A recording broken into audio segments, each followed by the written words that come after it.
Bonsoir. Merci Martha pour l'invitation.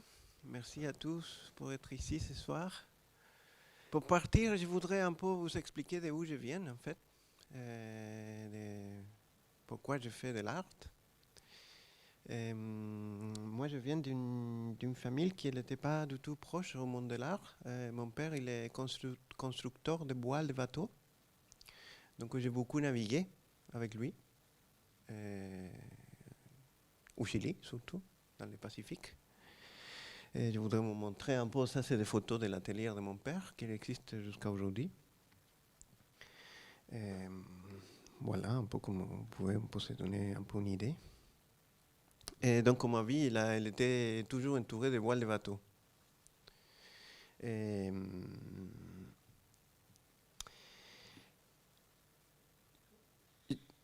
J'essaie de partir aussi avec une question, que c'est un peu une question qui m'intéresse beaucoup dans mon travail et que je me la pose souvent.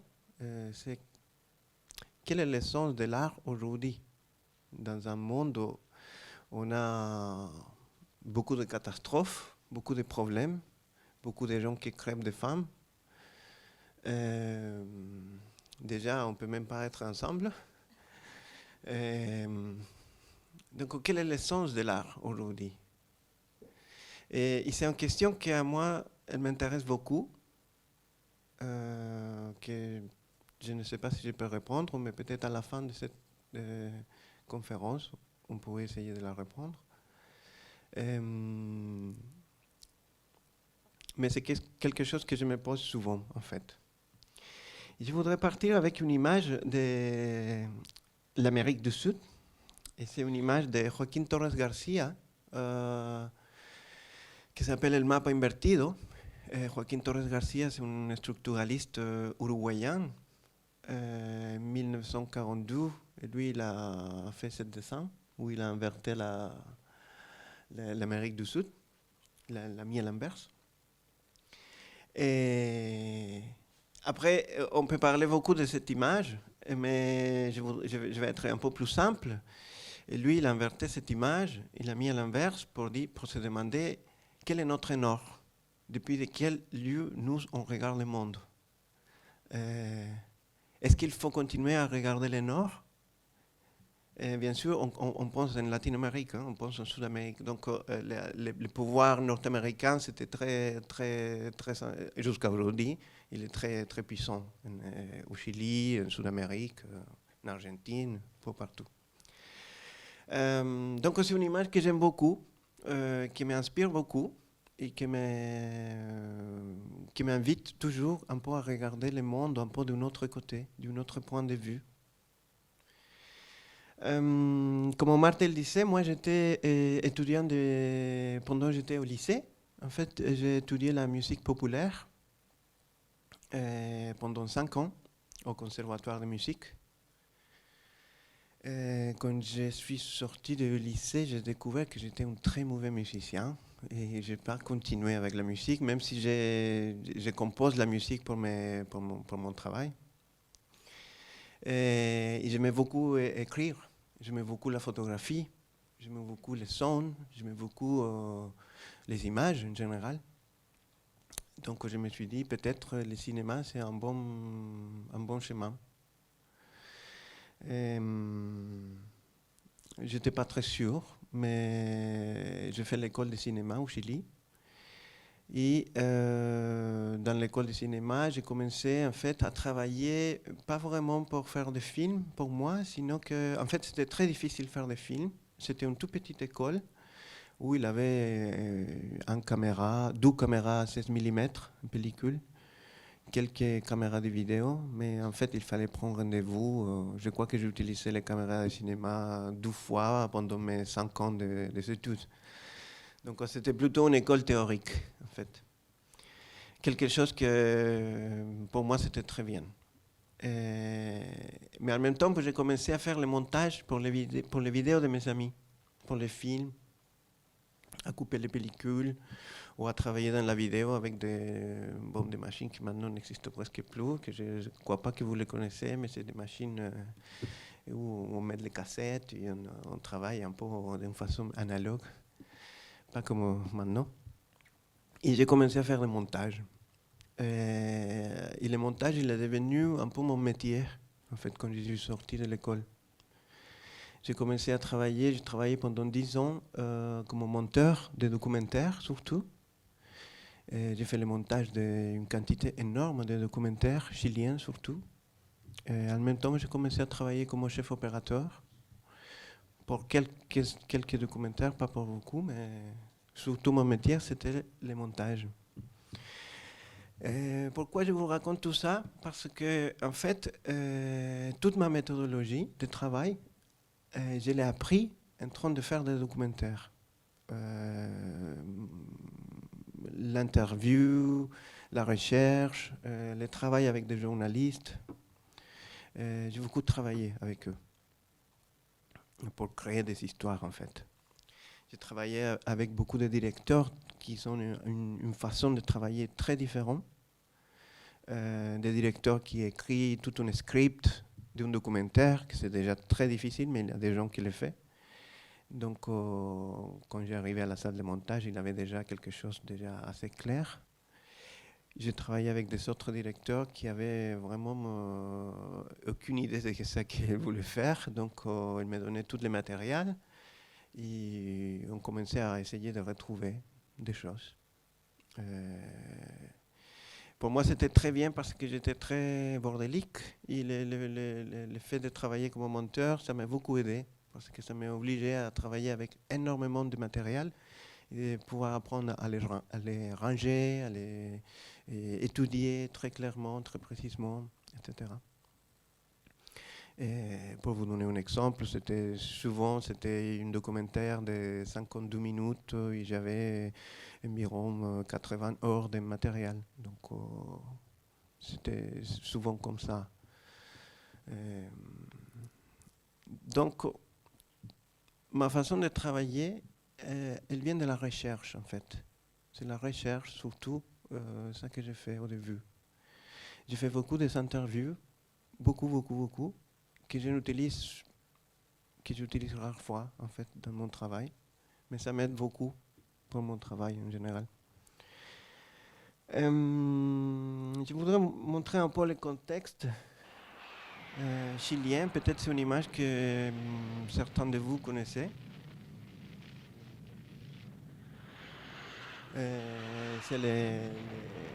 Ça, c'est le palais du gouvernement au Chili, quand il était attaqué par le gouvernement de Pinochet en 1973. Il était bombardé. Et bon, comme peut-être vous savez déjà, l'histoire a complètement changé. On a vécu une dictature de 19 ans. Moi, je suis né en 79, donc je suis né en dictature.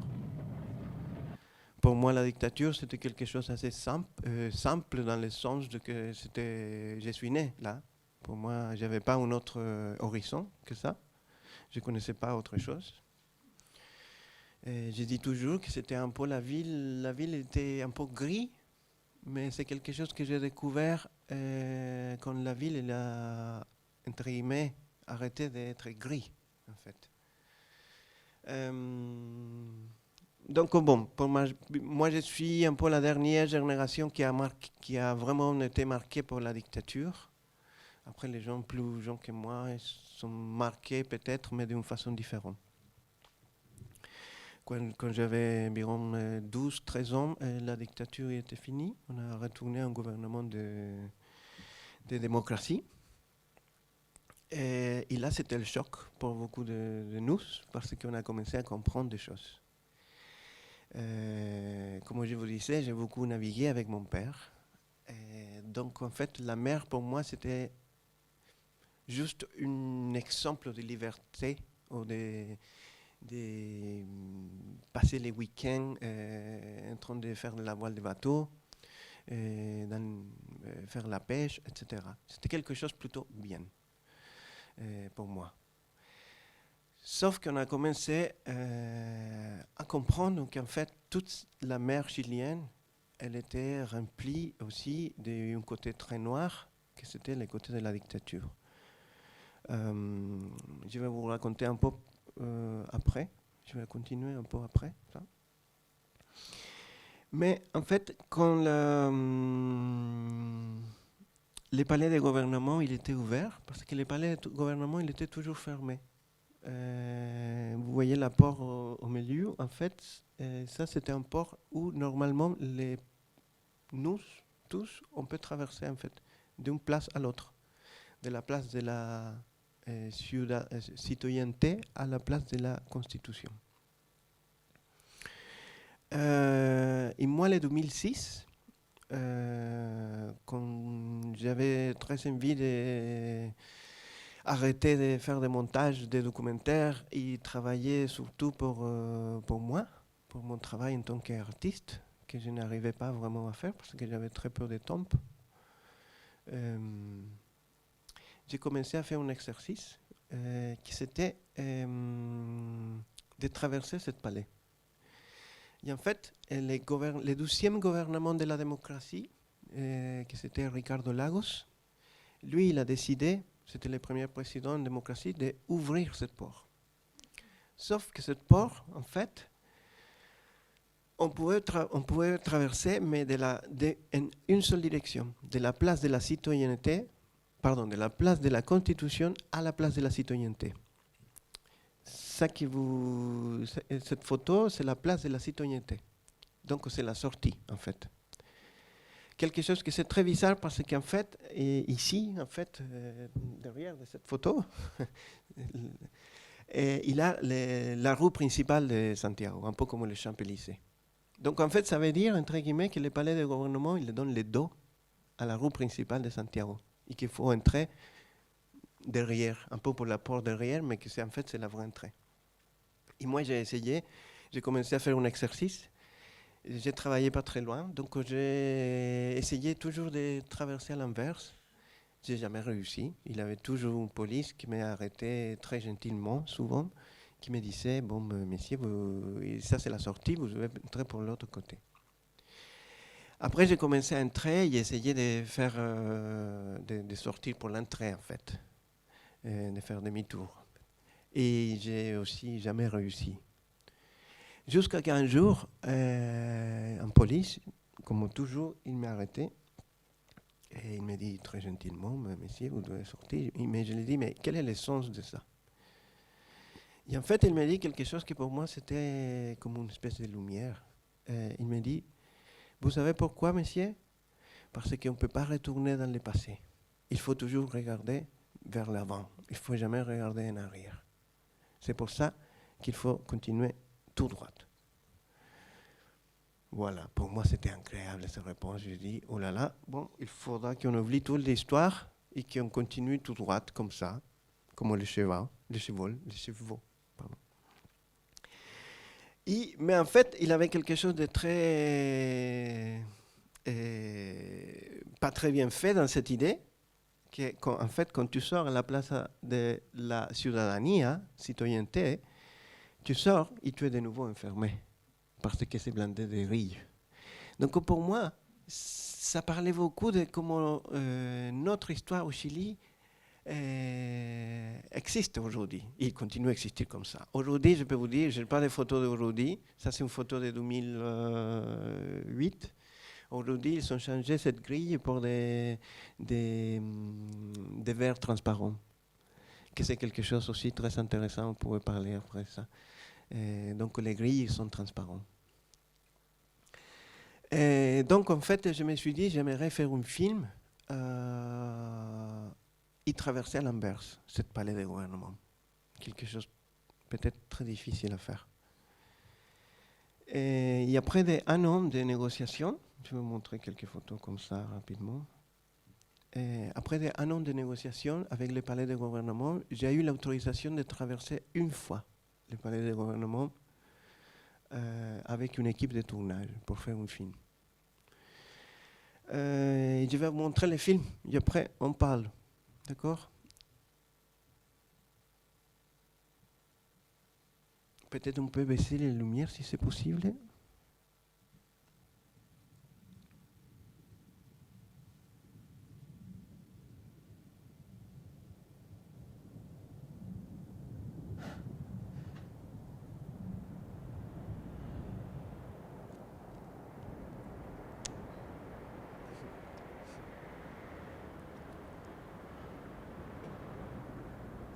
Respira.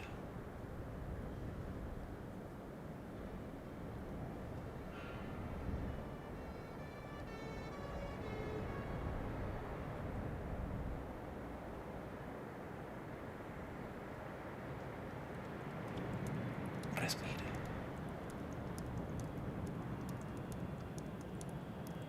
Respira y siente el agua que limpia todo.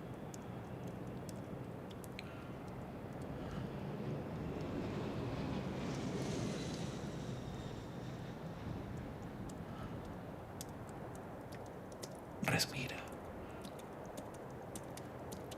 Y siente la brisa, las brisas que te cruzan.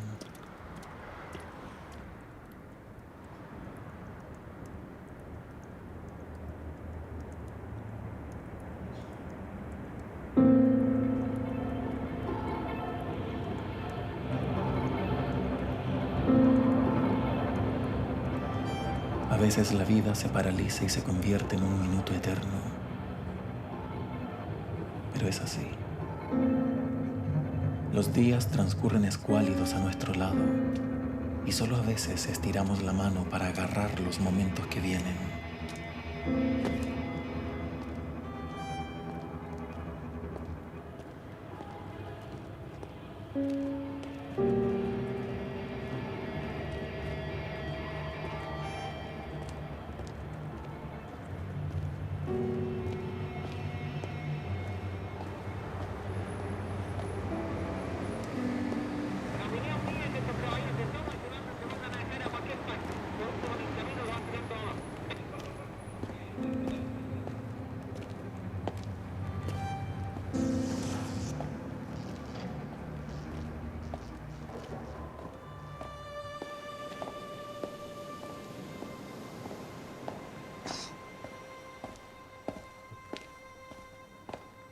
Dicen que los barcos navegaron hasta el horizonte.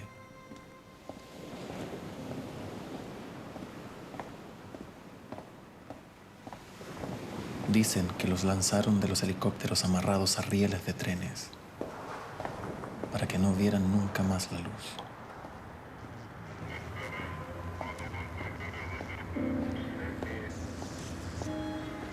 Los moluscos se los comieron.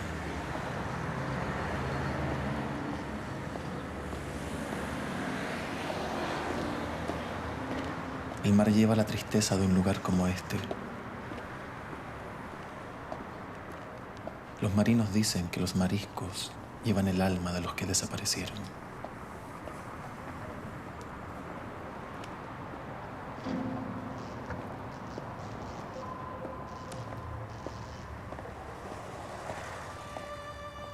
Las ciudades son como las personas.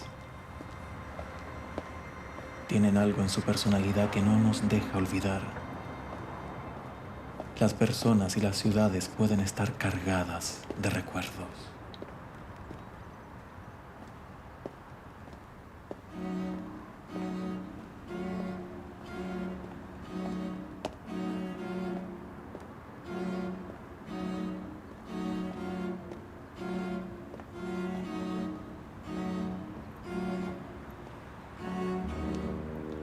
Recuerdo el mantel blanco de la casa de mi madre, el arroz con huevo, los aviones, las bombas, los gritos, la ternura de las manos que me protegían, los golpes, tus ojos, la leche caliente.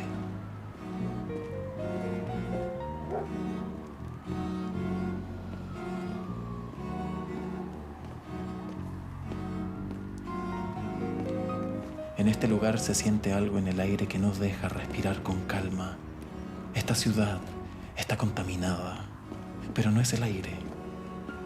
Se siente en el alma.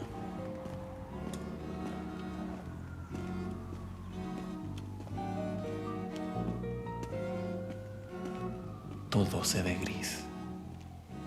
La gente está gris. ¿Quedó gris o siempre fue gris?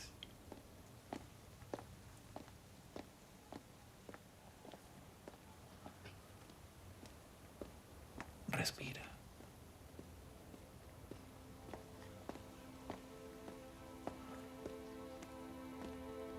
Respira.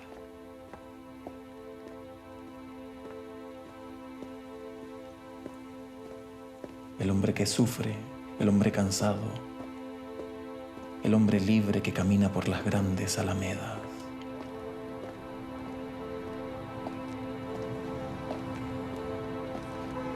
Respira.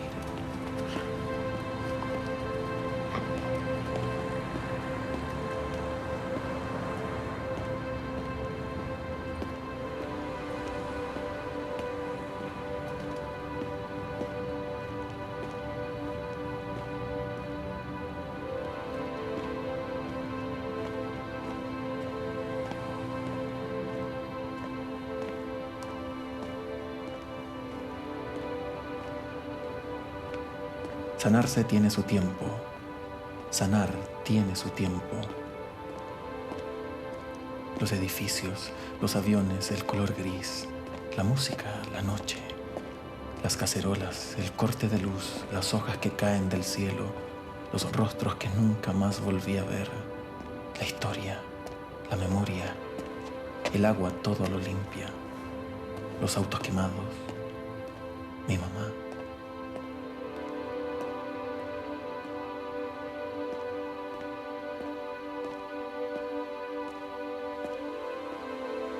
El viento que acaricia las hojas, los colores del cielo, el frío del mar, el miedo a morir. La casa en la playa, el domingo y el vino blanco, los perros corriendo, los lugares que extrañamos. La historia es nuestra, la historia es mía.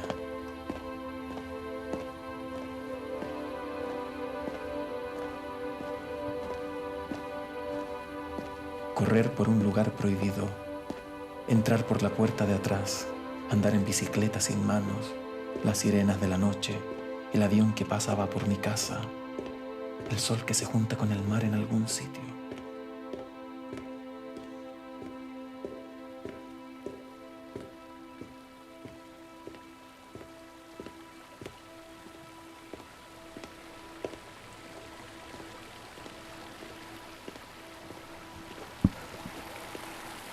¿Dónde va toda esta agua?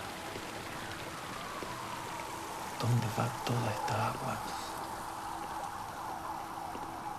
La brisa del viento que cruza mi rostro, que cruza tu rostro, la bala en la cabeza, la sangre pegada en el techo.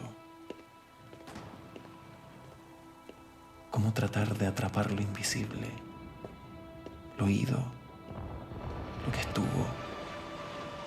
Lo que no aparece, lo que era, lo inaprendible. ¿Es posible mirar el pasado? ¿Cómo nos encontramos con lo que fuimos? ¿Qué significa todo lo anterior? ¿Cómo comenzó todo esto? ¿Cómo terminó? La memoria no olvida nada. El horizonte que se ve al fondo, la luz del pasillo que guía el camino, la historia cargada de rostros sin voz, la bella ciudad gris, la pura y contaminada brisa del viento. ¿Será por eso que no se puede volver atrás? Es la historia de un lugar la que no deja dormir tranquilo a nadie. Miles de brisas te cruzan, miles de imágenes rotas sin piedad se hunden en el mar. Miles de imágenes se pierden más allá de las palabras. Trato de imaginarte en algún lugar, en cualquier ciudad. En el fondo da lo mismo. Trato de imaginarte exaltado de felicidad, acabado de tristeza. Tal vez por eso imagino.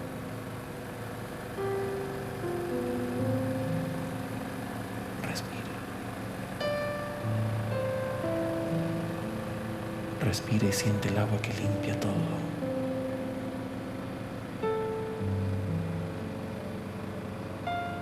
¿Es este el lugar que imaginas? Respira. Respira.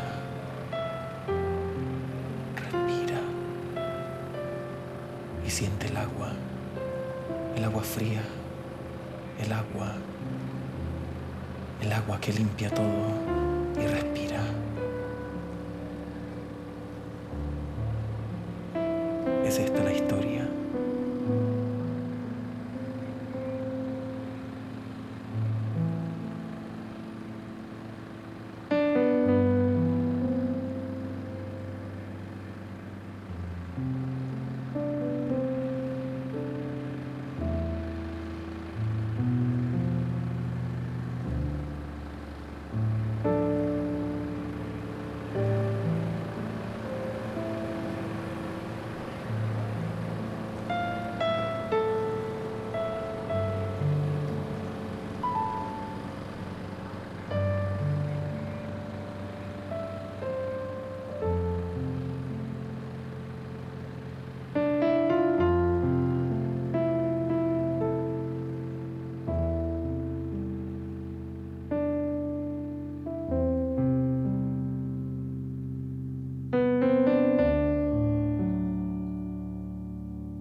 Ça, c'est Brisas en espagnol, que c'est un morceau de la.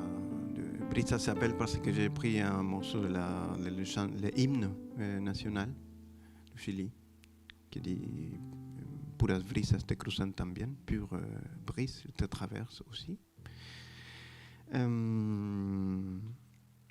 Comme je vous disais, en fait, le film, on avait seulement l'autorisation de traverser une seule fois les palais. Donc, ça que vous avez vu, c'était la seule fois qu'on a pu traverser les palais à l'inverse. Pour moi, c'était important de le faire en une seule plan séquence. Pour moi, c'était important, justement, moi, comme je vous disais, j'ai travaillé le montage. Pour moi, c'était très important que les publics, les spectateurs, ils puissent, entre guillemets, marcher avec les comédiens, avec la caméra. Donc, on puisse vraiment traverser cette palais. Donc, l'idée de plan séquence, c'était vraiment très important et on n'avait pas le choix. En fait, il fallait le faire comme ça. Et quelque chose qui posait beaucoup de problèmes parce que ce film, il est fait en 2008, donc c'était fait en pellicule avec une grosse caméra et avec 12 personnes qui marchaient derrière de cette caméra. Et quelques chiens, si vous avez vu les chiens de la rue.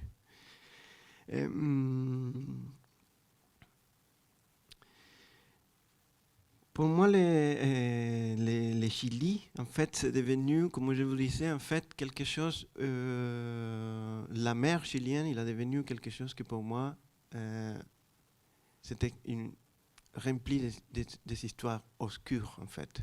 Je parle plus précisément de l'opération Condor, que peut-être vous avez entendu parler. Que c'était quelque chose, en fait, le Chili, il était toujours jusqu'à aujourd'hui, je veux dire, les pays d'expérimentation sud-américains. Nixon, il a vraiment beaucoup mis beaucoup d'argent et beaucoup d'énergie pour faire plusieurs expériments avec nous. Donc, les opposants à la dictature de Pinochet, il y a eu beaucoup qui ont été lancés à la mer, attachés avec des, je ne sais pas si je le dis bien, mais avec des rails de train. Ils s'étaient attachés avec des rails de train pour qu'ils puissent vraiment couler à la mer, en fait, pour les donner des poids, en fait, au corps.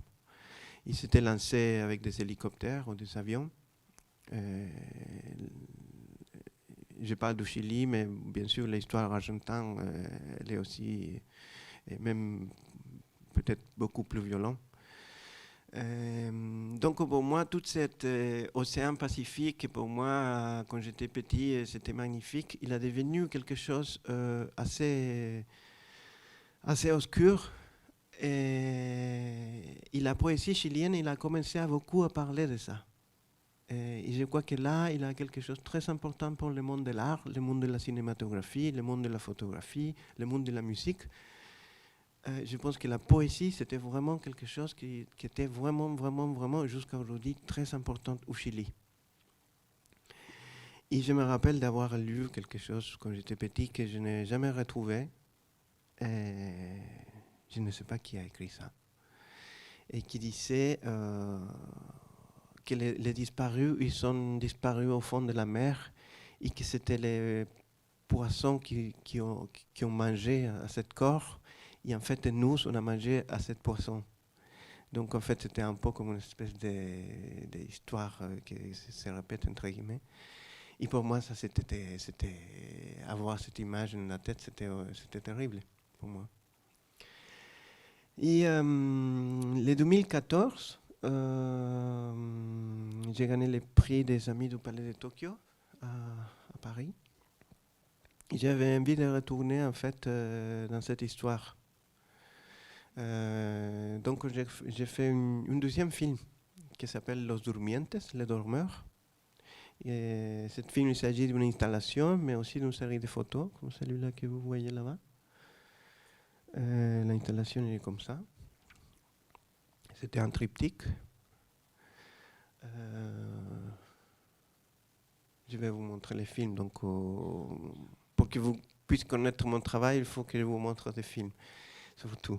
Mais je vous montre aussi des photos. Il avait aussi cette affiche, que c'est une affiche que, en fait, ils sont des affiches en papier, 5000 affiches toujours, et que les gens ils peuvent prendre. En fait, c'est une belle photo de la mer, mais que derrière de cette belle photo de la mer, il a une série de petites, de l'autre côté en fait de l'affiche, il a une série de journaux de l'époque qui parlent de la seule personne qui était retrouvée dans une plage, qui était lancée à la mer, mais qui était mal attachée au rail de train.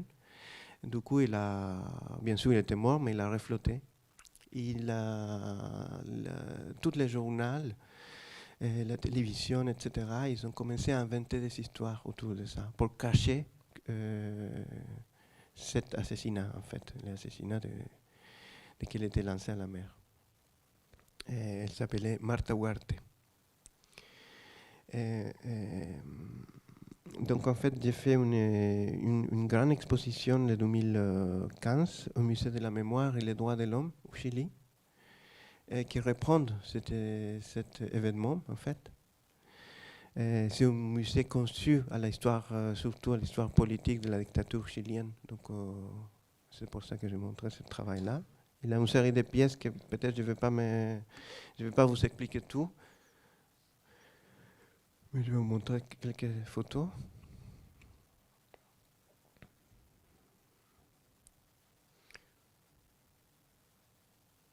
Tout ça, ça fait partie de cette série qui s'appelle Los Durmientes.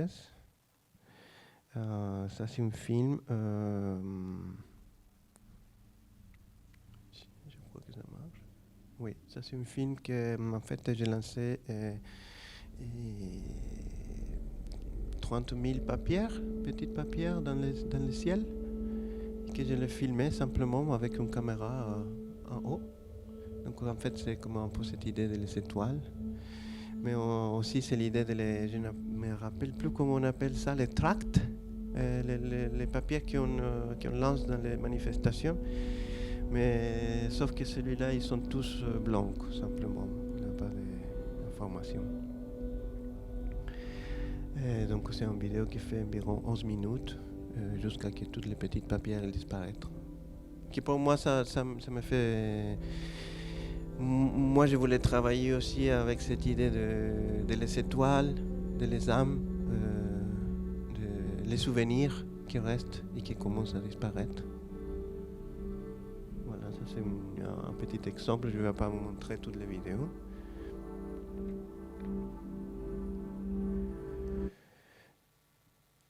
Et Los Durmientes, que c'est ce triptyque, là c'est une autre forme de comment il était exposé, ça c'était au Chili. Je vais vous montrer Los Durmientes. En fait, Los Durmientes, il a une particularité, vous verrez, en fait, on voit le même comédien qui travaille dans les premiers films que je vous ai montrés. parce que je voulais trouver, je voulais quelque chose qui peut un peu continuer, en fait. Une histoire qui peut continuer, qui peut être liée, pas qu'avec l'histoire politique, sinon aussi avec une personne.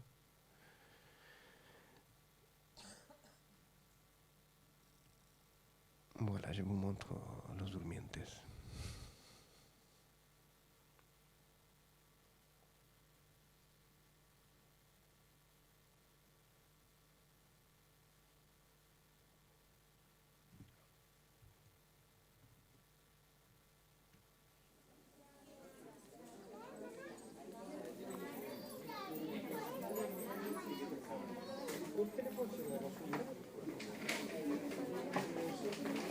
Pardon, j'ai pas le film là. Je vous montre. Une minute.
Saltar, correr,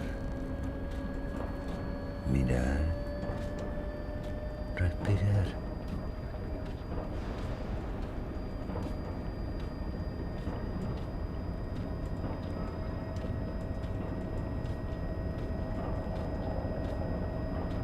Mirar, mirar, mirar el fondo, mirar cómo se deshace todo.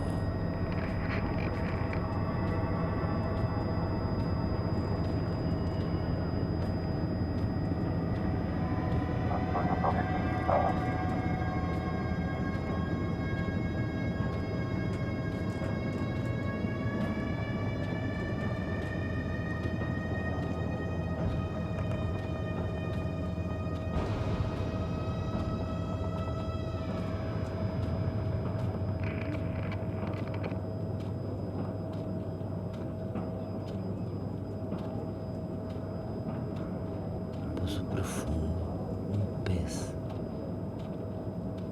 que respira, un tren,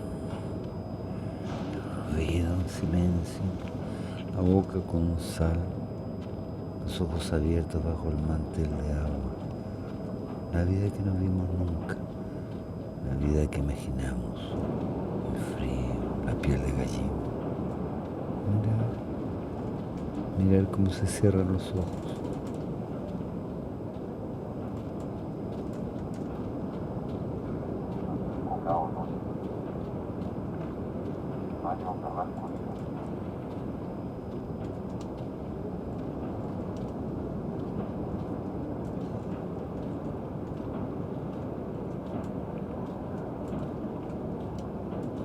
Dejar una huella en el mar.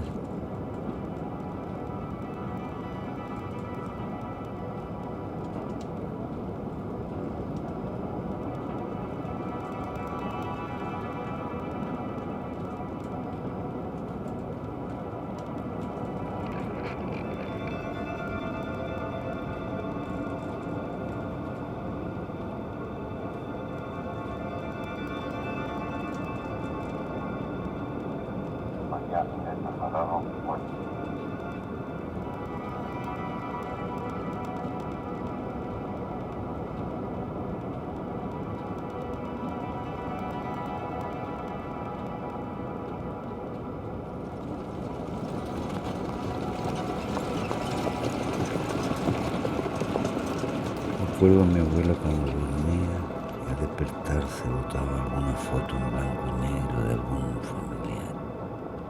Era como hacerlo desaparecer. Me preguntaba qué soñaba, qué veía. También siempre me he preguntado lo mismo de los horizontes, cómo desaparecen los barcos ahí.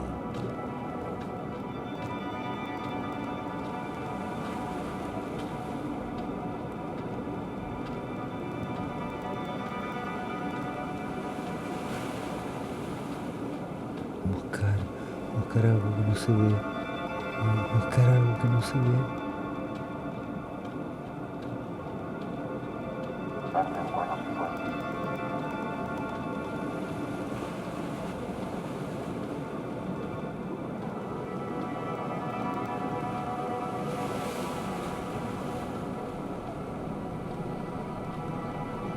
Los marinos decían que la mejor Biblia del mundo se encontraba en el fondo del mar, donde la historia queda en silencio,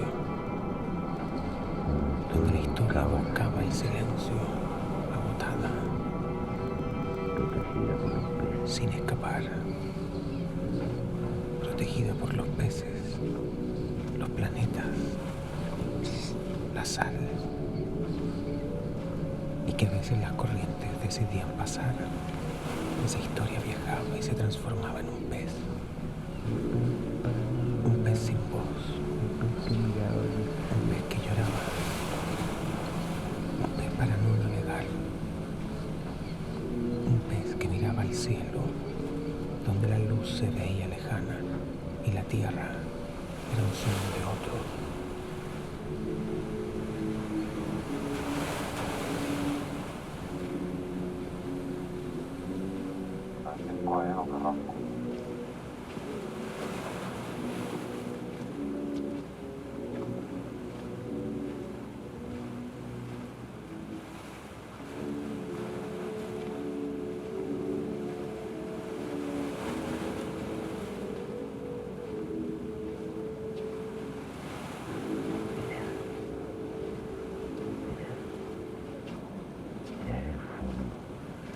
Mira cómo se deshace todo.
Mirar el fondo,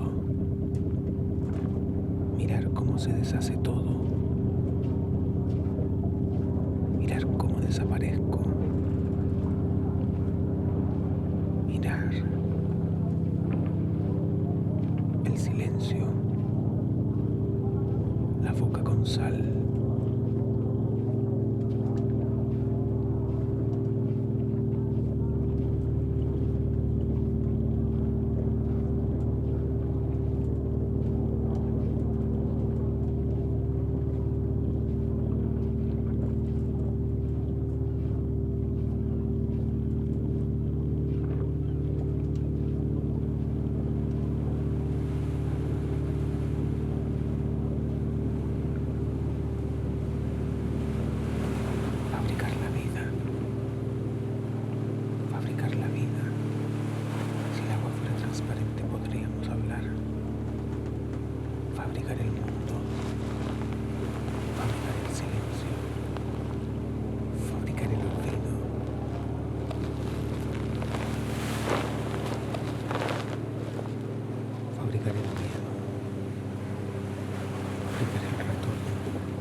Algunos hombres que vivían frente al mar decían que existían filas de gente que llegaban hasta el fondo del mar para comunicarse con aquellos que quedaron atrapados en el fondo. Buscaban a los peces durmientes, esos que nunca nadie ha visto.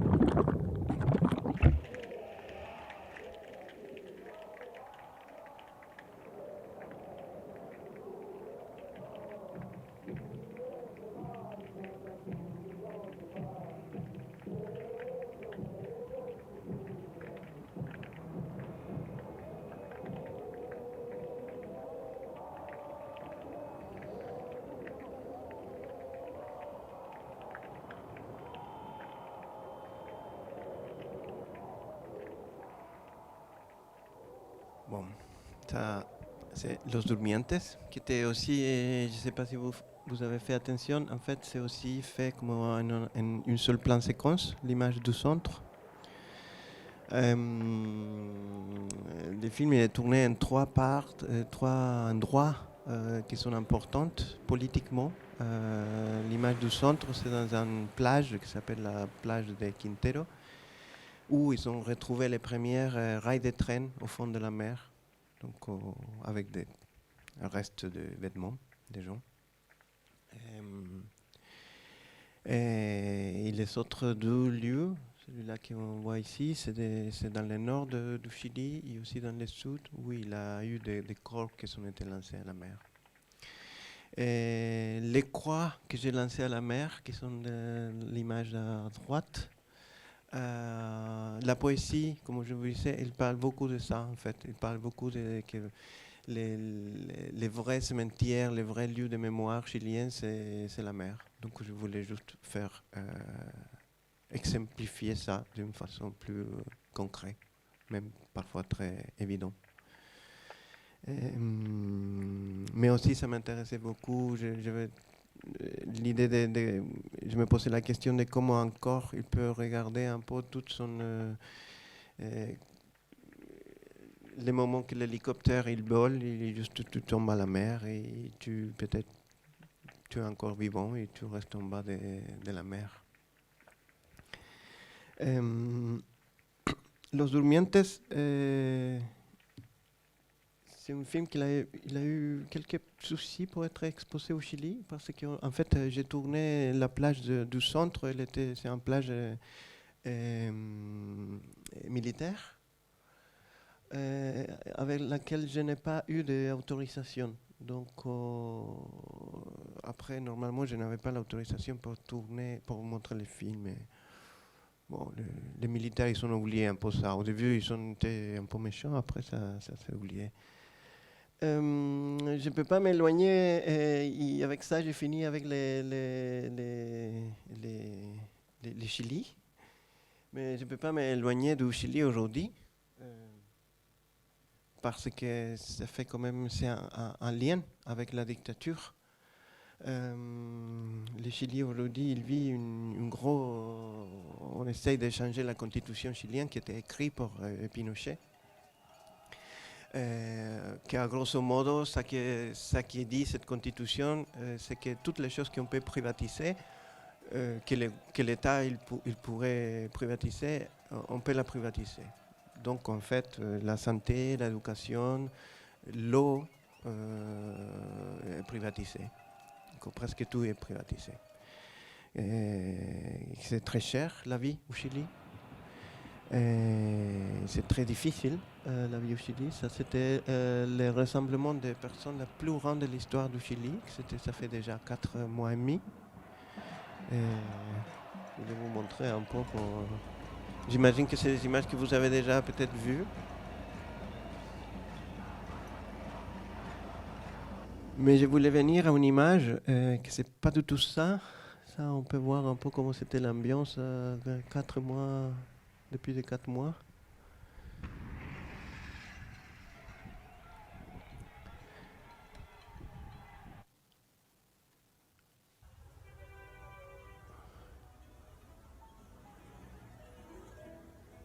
Ça, c'est une image magnifique.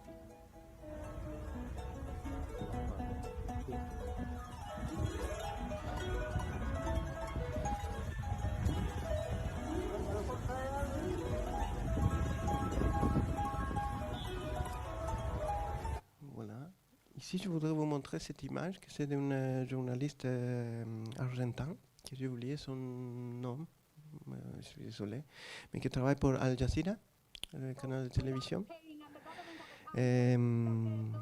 où elle est en train de parler de problèmes au Chili. Et on voit ces gens qui sont dans des voitures, en fait. Mais en fait, c'était une fausse image, en fait. Et cette journaliste, le producteur du canal de télévision, il avait payé à ces deux mecs, qui étaient des comédiens, pour qu'ils sautent dans les voitures. Pour qu'elle pouvait être dans une ambiance un peu comme des guerres, etc. Et donc c'était un vrai, quelque chose préparé. Et là, je voudrais revenir à la phrase d'une amie à moi, et artiste que j'admire beaucoup, que c'est Alfredo Yar, qui a dit, comme on le dit en français, une photographie ne se prend pas, une photographie, elle se fait. Et voilà, justement, vous avez un exemple là. Et aujourd'hui, les gens, et avec ça, je finis le Chili.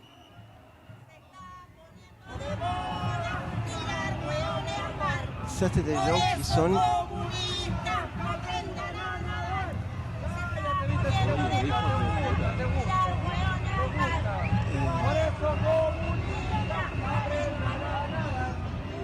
un peu, mais bon, en fait, ce qu'il dit, c'est des gens opposants à changer la constitution, mais ce qu'il dit, c'est quelque chose que j'ai trouvé extrêmement violent, qu'il dit, c'est la mode, lancer les gens à la mer. C'est pour ça, les communistes, il faut qu'ils apprennent à nager. Et ça, je trouve incroyable, justement dans un moment comme aujourd'hui, où on a énormément d'émigrants qui partent en mer et qui sont morts en mer. C'est entre guillemets rien à voir avec l'histoire du Chili. Mais au Chili, il y a eu 1500 personnes qui ont été disparues dans la mer, et les gens ils sont capables d'écrire ça dans la rue aujourd'hui. Donc le Chili il commence à avoir un éloignement politique énorme et très violent, très très très violent. Et avec ça, je voudrais faire le lien. En fait, les 2016, je me suis retrouvé avec cette image, que c'est la ministre de Migration du gouvernement de la Norvège, c'est Sylvie Listhaug. Et en 2017, j'ai reçu une invitation pour imaginer un projet en Norvège. Je vais vous montrer cette image pendant que je parle. Je ne sais pas si ça marche. Oui. En fait, ce qu'il a fait, Sylvie Listhaug, c'était de se lancer à la mer à côté des côtes de la Syrie, la mer à côté de Livie. Elle s'est lancée à la mer comme ça pour sentir qu'est-ce qu'il pouvait sentir un immigrant qui part en mer. Quelque chose qui est évidemment ridicule. Parce qu'il a resté 3 minutes en mer avec cette super vêtement. Et voilà. Et moi, ça m'a beaucoup choqué cette image. Donc, en fait, en 2017, j'étais invité à Norvège dans une biennale qui s'appelle Screen City Biennale, qui c'est en Stavanger, qui c'est on peut dire la capitale du pétrole, du diesel. Et j'ai invité à Khaled, qui est un immigrant syrien, à se lancer exactement comme s'est lancée la ministre. Là, je laisse passer des photos un peu. Donc Khaled, il s'est lancé, mais Khaled, il est aussi musicien.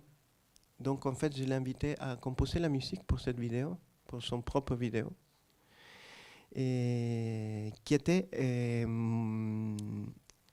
fait avec la Philharmonique de Stavanger.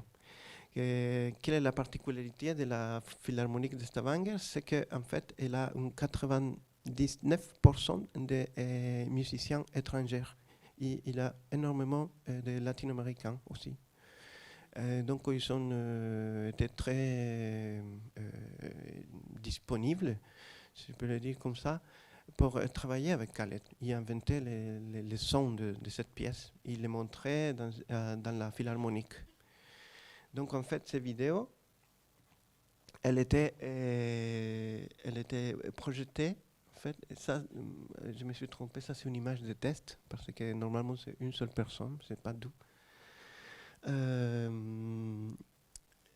Elle était exposée pendant toutes les nuits à Stavanger pendant un mois. En fait, toute la nuit, on pouvait voir cet homme de la série qui se lance à la mer du Nord.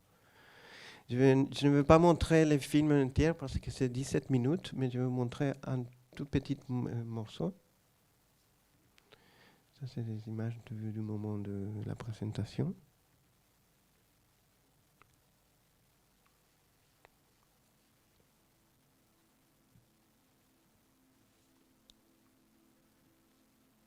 Je vais juste montrer quelques minutes.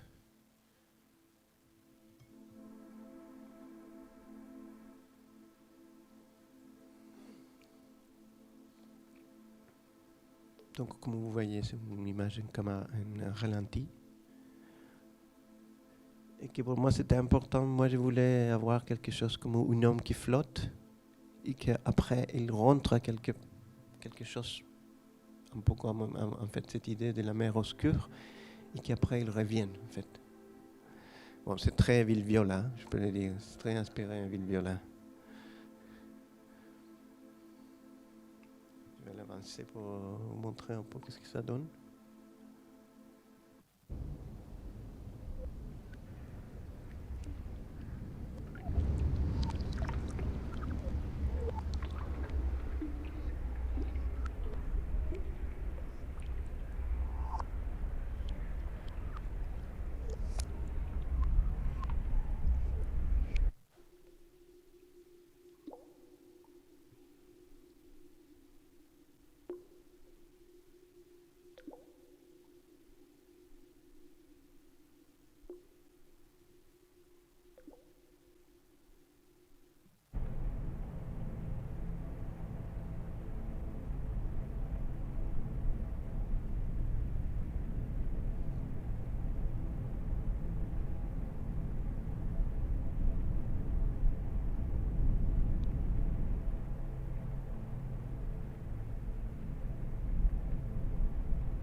J'avais invité à la ministre pour les vernissages, mais elle s'est excusée, elle n'a pas pu venir.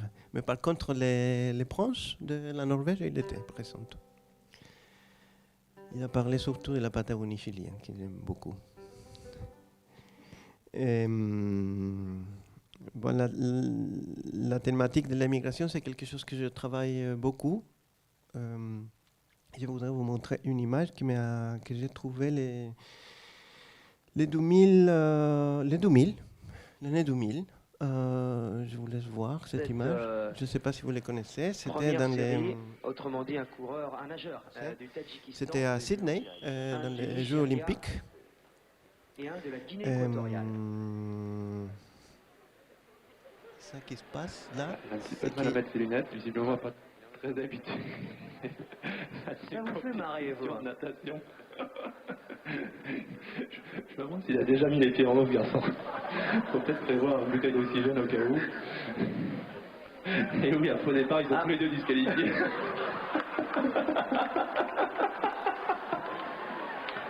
Eric Moussambani va nager tout seul. Très très applaudi par le public de l'Aquatic Center de Sydney. Voilà, je ne sais pas si vous avez compris, là, deux personnes qui sont fait un faux départ. Donc Eric Moussambani, qui est de Guinée équatoriale, il va nager tout seul. Évidemment, assez académique. Excusez-moi Eric. Alors il nage la tête hors de l'eau, tout comme un nageur de water polo, c'est...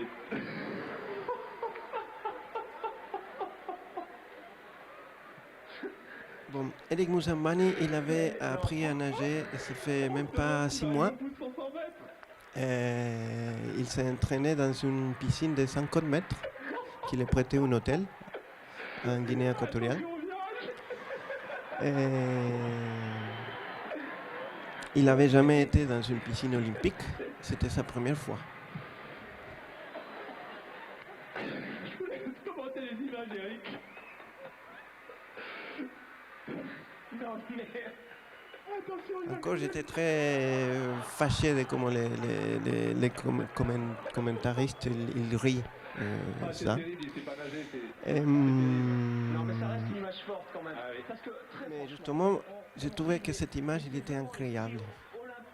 Ça m'a beaucoup impressionné quand j'ai vu cette image. Et je me suis dit, de certaines formes, en fait, quand je me pose la question de à quoi il sert l'art, le monde de l'art. J'ai trouvé que, de certaines façons, Eric Moussambani pouvait nous donner une réponse, en fait. C'est un acte de persistance qui est comme une goutte d'eau. Mais si après il a des milliards de gouttes d'eau, ça devient de la pluie. Et comme ça. Et pour moi, l'art, c'est ça. C'est un acte de persistance, en fait. Et en fait, j'ai commencé à développer un projet. Je me suis retrouvé avec cette image aussi, des années 40, que c'est pour inventer C'était pendant la guerre, en fait, quelqu'un qui avait inventé ça pour trimer pour jouer, mais aussi l'idée c'était de pouvoir survivre. Si on tombe à la mer, on peut devenir nous-mêmes notre propre bateau. Quelque chose que bien sûr ça ne marche pas, mais c'est très beau comme idée. Donc en fait j'ai commencé à inviter à des gens. Celui-là qu'on voit, là-bas c'est Henry Churchill, qui est nigérien. J'ai commencé à inviter à des gens qui ne savent pas nager et je les ai appris à nager. Je les ai invités à apprendre à flotter à moi, pas à nager, mais à flotter. Donc, Henry Churchill, il est boxeur au Chili, quelqu'un de très rude, mais qu'il touche l'eau et il devient vraiment... il a beaucoup peur, en fait. Donc j'ai commencé à faire cet exercice en plusieurs lieux. Je le fais encore. Henry Churchill, c'était les premières. Ça, c'était un peu comme c'était montré la première fois. Je ne vais pas montrer les films entiers. Mais après, si vous voulez voir les films, je peux laisser à Martha tous les liens, etc. Si quelqu'un veut regarder les films.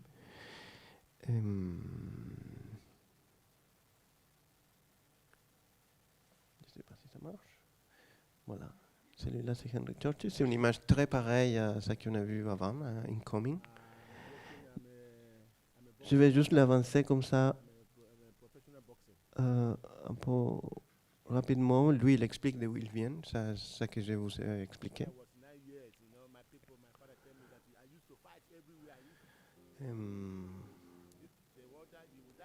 Donc Henry, il a pris à flotter. Et je l'invite à s'installer cette voile, un peu comme un geste poétique, de devenir un peu de se transformer en un bateau.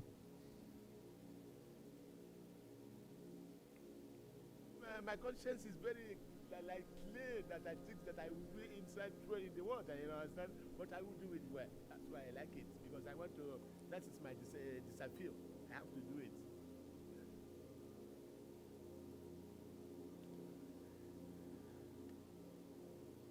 Un peu pour continuer et aussi fermer, je voudrais vous montrer un projet qui s'appelle Océane. Océane, c'est une installation. En 2009, j'avais l'idée de imaginer de faire une image impossible.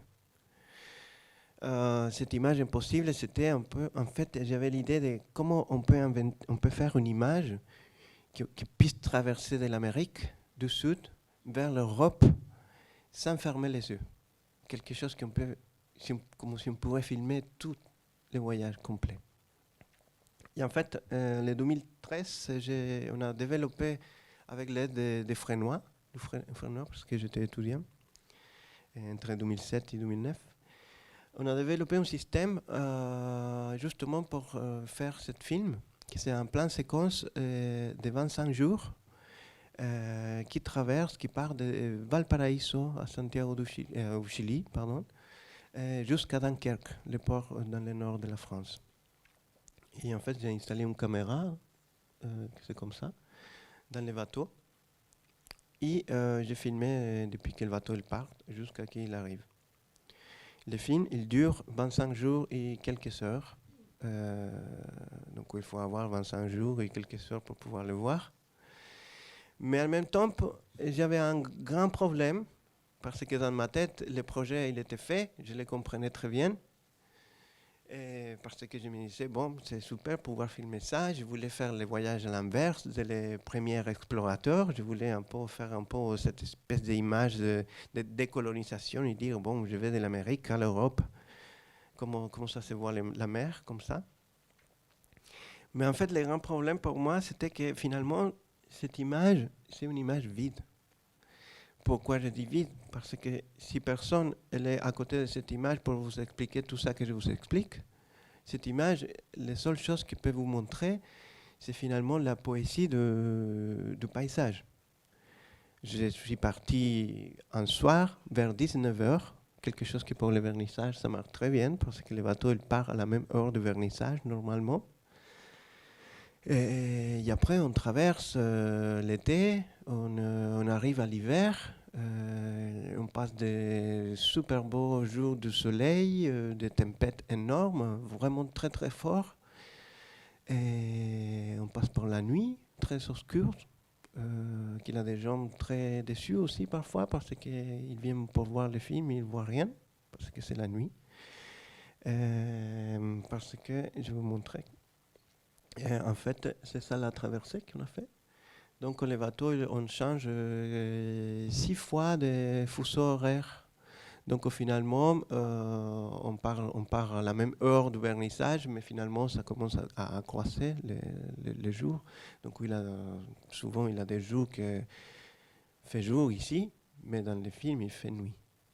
Donc, il a des gens très déçus de ne pas pouvoir voir cette image. Mais en fait, pour moi, c'était très importante l'idée de comment on comprend le monde, comment on voit la Terre depuis la mer. Et en fait, j'ai fait une série de 52 films.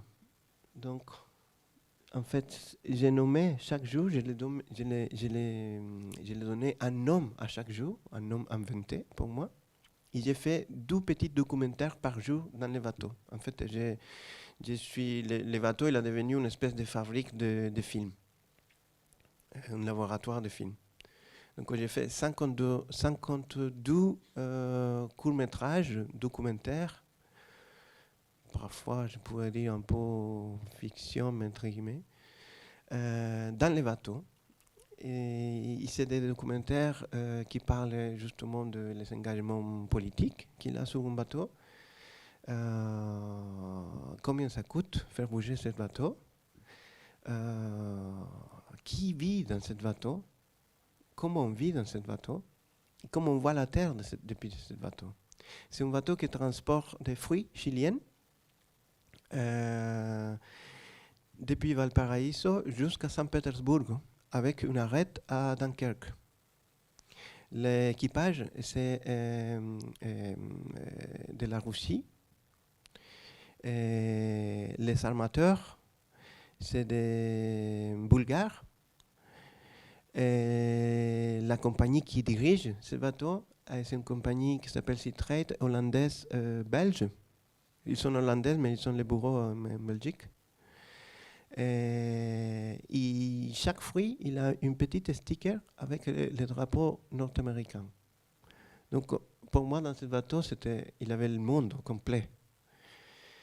Je vais vous montrer un peu comment... Je ne vais pas vous montrer les 25 jours, ne vous inquiétez pas.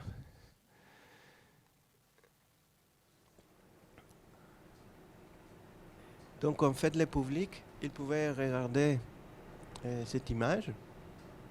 Où on voit passer le temps, mais en même temps, pour le public, il a le droit à regarder tout ce film, divisé par jour, en fait, qui donne un contexte social, poétique, politique, économique à chaque jour de voyage. La traversée du canal de Panama, par exemple, combien ça coûte, des choses comme ça. Traverser avec ce bateau un canal de Panama qui transporte seulement des fruits, ça coûtait environ $12,000 seulement de traverser. Donc aujourd'hui, quand je mange une pomme ou un avocat ou une orange chilienne ici, je pense à tout ça qui doit passer cette pomme pour arriver ici jusqu'à nous.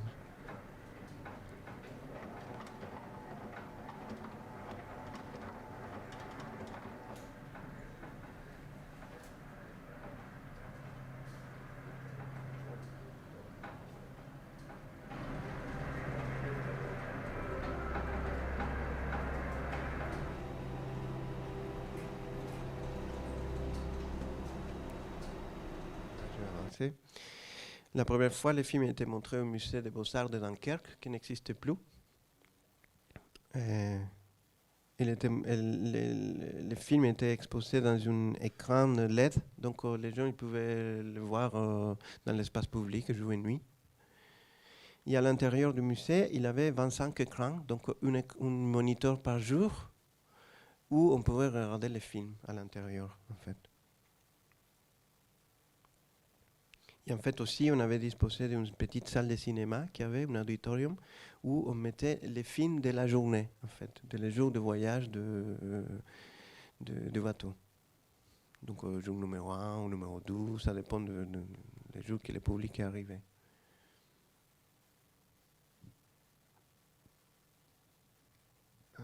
Ici. Ah, pardon, je me suis trompé. Donc ça c'est par exemple le jour numéro 20.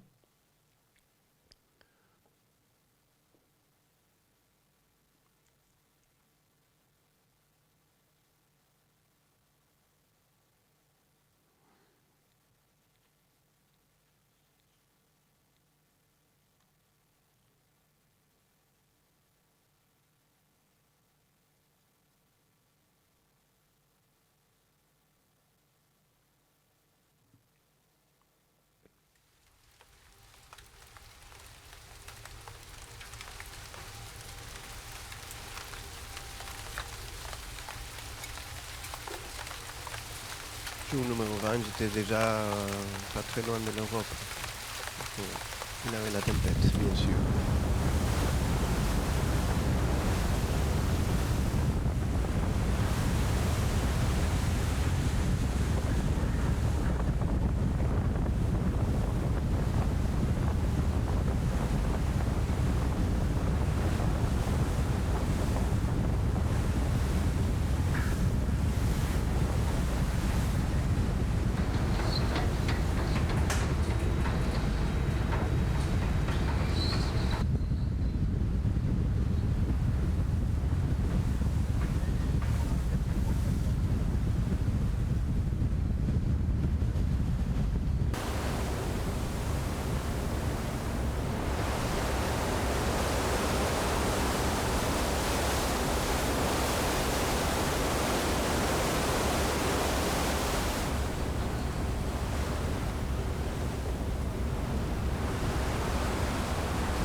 Le film était montré en différents à Santiago, à Valparaiso, en France, etc. Donc il est très très grand. En fait, il a beaucoup de matériel. Donc souvent, je le montre de formes différentes. Il a une archive énorme de photos, des cahiers que j'avais fait. C'était une très bonne résidence parce que je n'avais plus rien à faire. Je devais juste être dans les bateaux.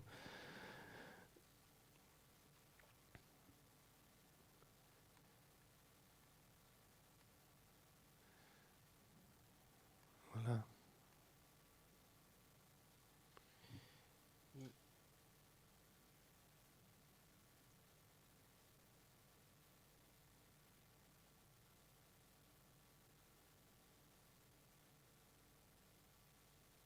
Un peu pour finir, je voudrais vous montrer un dernier film qui s'appelle Cruzar un muro, qui était fait en 2012, fin 2012, début 2013. Cruzar un muro, traverser un mur. C'est un film que j'ai fait pour l'invitation du Musée de la Mémoire et les Droits de l'Homme au Chili, qui ont commandé une œuvre.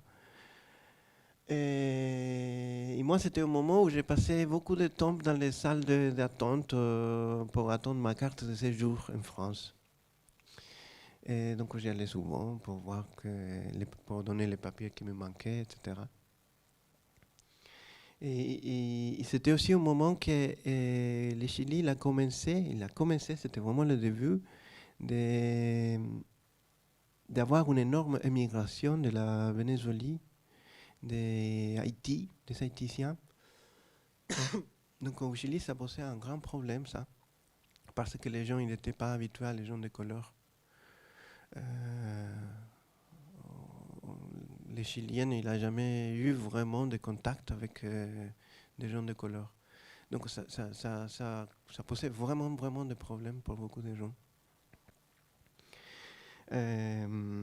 Donc en fait, j'ai invité des comédiens à faire un film qui s'appelle Traverser un mur. C'était un moment où je voyais beaucoup de théâtre aussi. Je vais vous montrer le film. C'est un film de seulement 5 minutes. J'espère que ça va marcher parce qu'il y avait quelques soucis.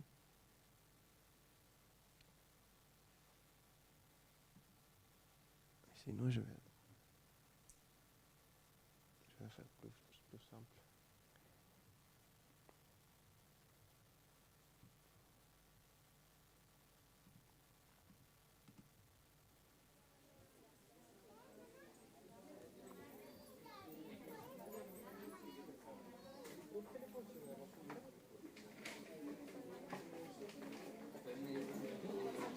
Ah, les sous-titres ils sont en anglais, je suis désolé.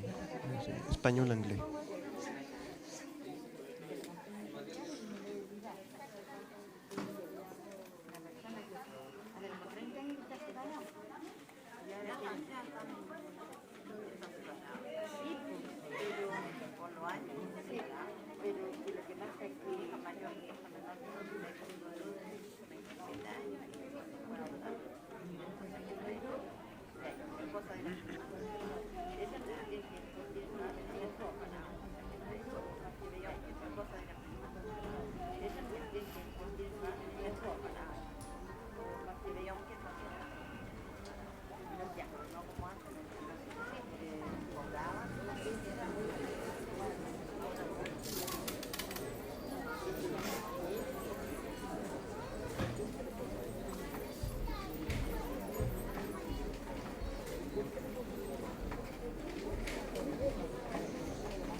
Saliendo de acá, voy a comprar un café.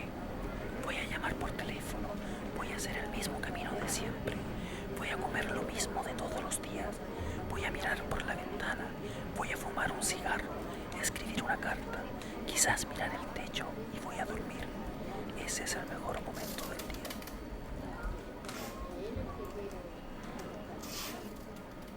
How can you buy or sell the sky, the warmth of the land? The idea is strange to us. If we do not own the freshness of the air and the sparkle of the water, how can you buy them? Every part of this earth is sacred to my people. Every shining pine needle, every sandy shore, every mist in the dark woods. Una casa con una puerta grande. Al interior tendrá un gran pasillo pintado de blanco que conducirá a un gran patio de luz. En ese patio habrá muchas puertas. La primera a mano derecha será el living, donde habrá un sofá para 4, muchas luces. El muro estará pintado de blanco. Dicen que el cielo es azul porque el mar se refleja en él. Dicen que cuando te cierran una puerta, hay miles que se abren. Dicen que los caminos siempre conducen a algún lugar. Dicen que el mundo cada vez está más cerca de nosotros. This shining water that moves in the streams and rivers is not just water, but the blood of our ancestors. If we sell you the land, you must remember that it is sacred, and you must teach your children that it is sacred, and that each ghostly reflection in the clear water of the lakes tells events and memories in the life of my people. Where is the thicket? Gone. Where is the eagle? Gone. The end of living and the beginning of survival. Cruzar de un lugar a otro, tener alas, tener miedo, tener pies, tener documentos. Hay que tener dinero, hay que tener un destino, hay que tener un camino, hay que tener un amigo, hay que tener una foto tamaño carnet. Me gusta imaginar los lugares como son, que hay al otro lado, como las montañas nos unen, como los caminos fueron construidos para llevarnos de un lugar a otro, dejarnos descubrir lo que no vemos en los sueños, dejarnos simplemente navegar.